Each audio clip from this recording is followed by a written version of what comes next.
We're now in the laboratory getting ready to mount our mandibular cast using our centriculation record. In preparation for that, we do want to adjust our incisal pin down about 3 millimeters, or the approximate thickness of that inter-occlusal record. Now we have our mandibular mounting stand where we can hold the articulator upside down and then put one pin into the mandibular stand and then spring the mandibular stand out over the other pin. We can then adjust the support pin here to level the articulator into the mandibular stand. And then rotate the lower frame back in preparation for adding the centriculation record to our maxillary cast. And then we can add our mandibular cast into the inter-occlusal record. And many times you have a curve of spee here where the casts are canted downward.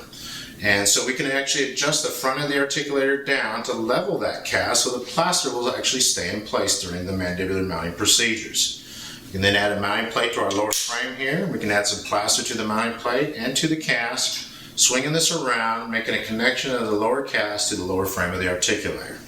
So we'll go ahead and mix some plaster at this time. Okay, we've mixed the plaster, and we first want to add some plaster to our lower mounting plate. Make sure we get it around the center retention lug really well. And we want to go ahead and fill that mounting plate up because we have retention lugs around the lateral edges. And so we'll add some plaster to that, and then we'll add a little plaster to our model. There we go, we'll add a little bit more.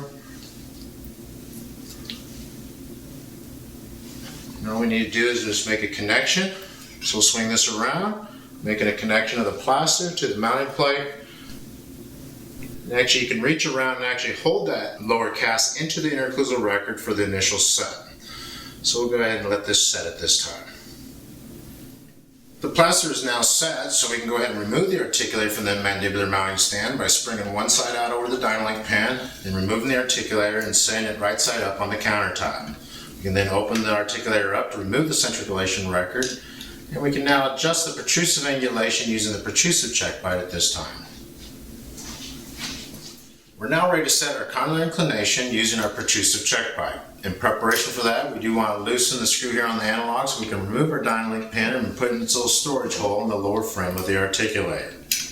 You can also release the centric latch and use the rubber band on the bottom of the articulator to help hold that latch out of our way.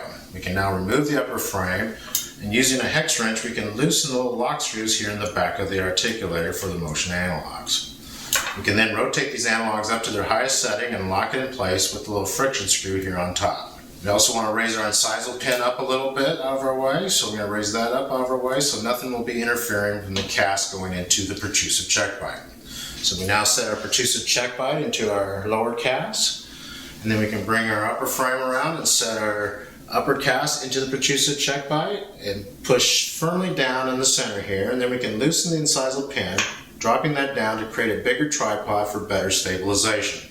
We can now loosen the little screw on here on the top, which allows the motion analog to drop down to where the axis element is moved downward forward, setting the protrusive angulation into the articulator for both sides. We can now remove the upper frame and go ahead and lock these lock screws in the back, locking that position of the motion analogs.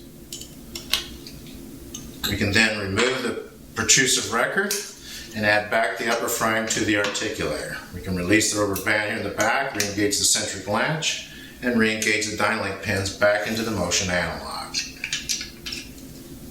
We've now set our protrusive angulation into the articulator, and we can use this now to diagnose the cast for whatever problems the patient may have. Thank you.